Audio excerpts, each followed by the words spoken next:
I know this may sound like I'm trying to have my cake and eat it too. Well, yeah.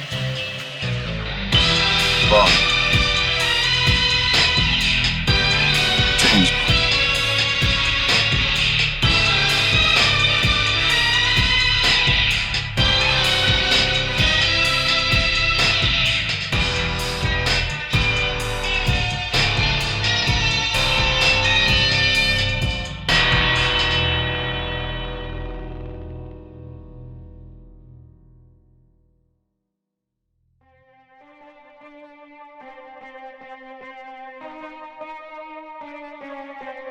I grew up on James Bond. I had seen all the films multiple times by the time I was a teenager.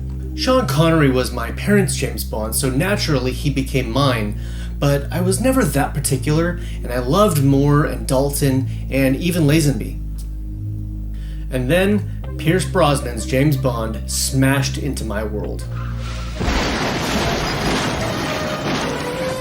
And he was the perfect James Bond for a teenage boy in the 90s.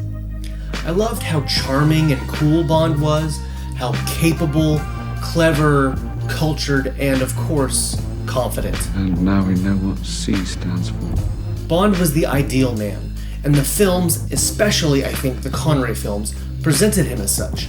He always had it all together. He knew everything, he could do everything, and essentially he had no weaknesses. These are enticing qualities for anyone, but I think they're especially powerful for a teenage boy. Interesting role model. So in my teens and 20s, I amassed for myself a wide array of talents and skills and experiences. I took on high-level academic study, I practiced and honed my skills in art and design and music, I played a ton of sports, and I traveled internationally as much as I could, savoring as many adventures and exotic locations as possible. But something was happening to me that I didn't quite understand. I didn't realize the emotional and spiritual implications of trying to embody this ideal man persona. Having no weaknesses, needing nothing, being capable in every situation, that's the James Bond package, but that's not always a good package. Looks can be deceptive. There's a consistent theme throughout the films that the more capable Bond is, the more he is on his own and doesn't need anybody, the more isolated and alone he becomes. That's what keeps me alive. No. It's what keeps you alone. And when I chased that persona in my own life, I too became isolated and alone.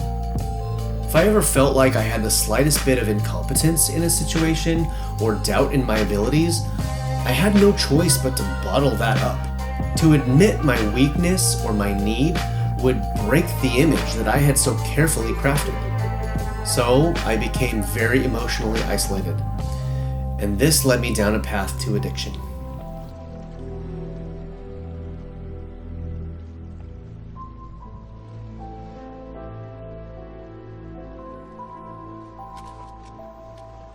It turns out that when you take all of the normal foibles and flaws that make us human and try to contain them and pressurize them into some sort of perfect exoskeleton, at some point that pressure needs to be released.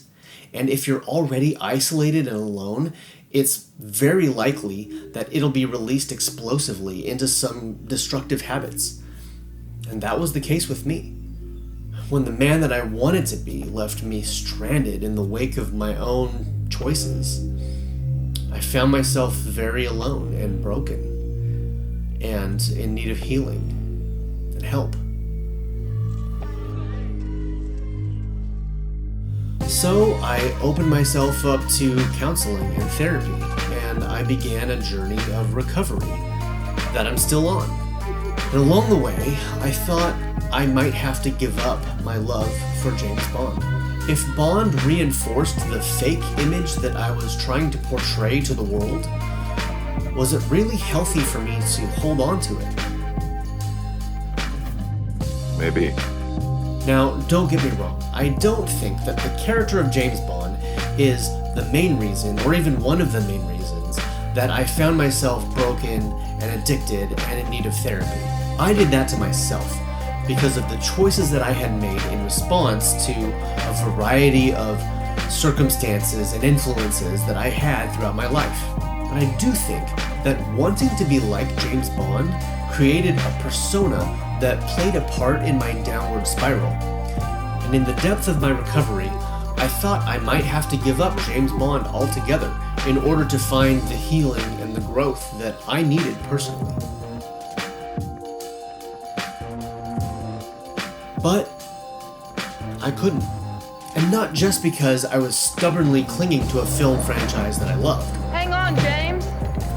The thought had occurred to me. Actually, one of the things that I've learned in therapy is that a lot of growth can be found by embracing activities and interests that are purely for personal fulfillment and enjoyment. Being an ardent fan of James Bond and developing skills and interests that deepen my connection to the character certainly falls within the category of things that I find personally fulfilling. So on one hand, focusing on my image, resisting vulnerability, and trying to be perfect led me to a place that wasn't emotionally or spiritually healthy. On the other hand, saying no to interests and activities that I find personally fulfilling is also not emotionally or spiritually healthy. I feel like I need a third hand. That'll come in handy. If the persona of James Bond was a path to brokenness, then perhaps the character of James Bond could be a path to healing. I know this may sound like I'm trying to have my cake and eat it too. Well, yeah. Congratulations.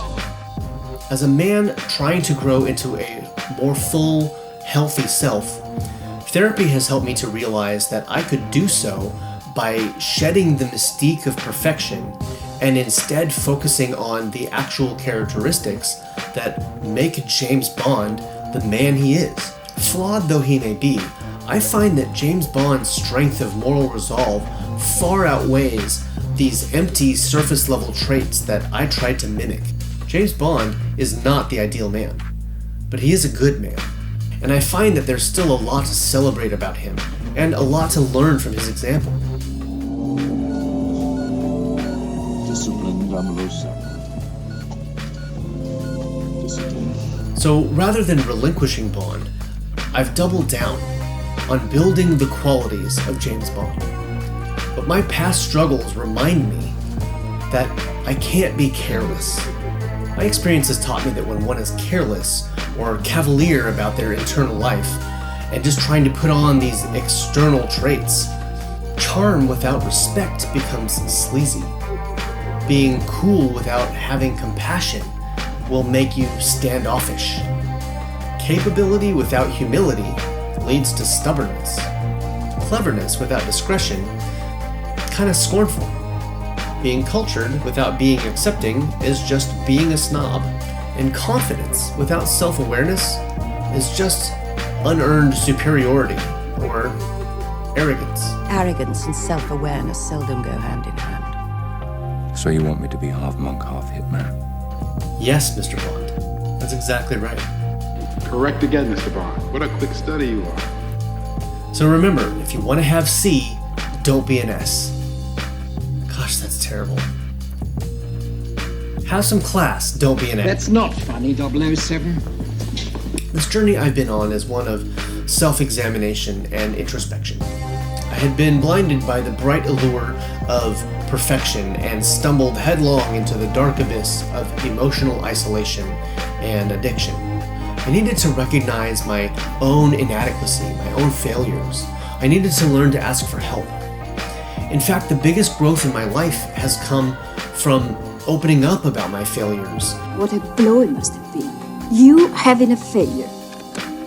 Well, you can't win them all. And learning that I've been accepted anyway, blemishes and all. So I'm learning to embrace weakness as a path to wholeness.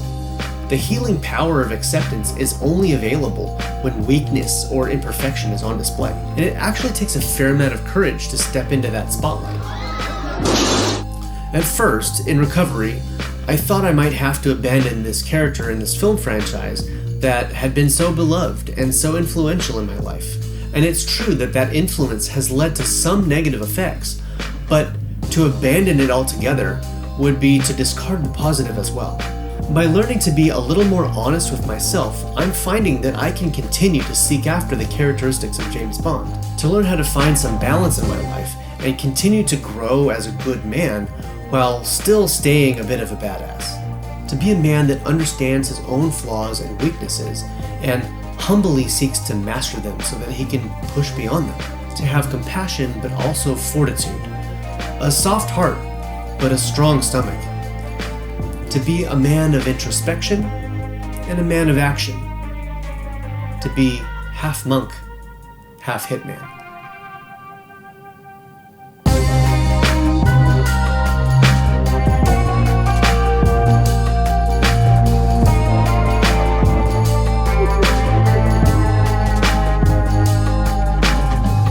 Thanks so much for watching my first video.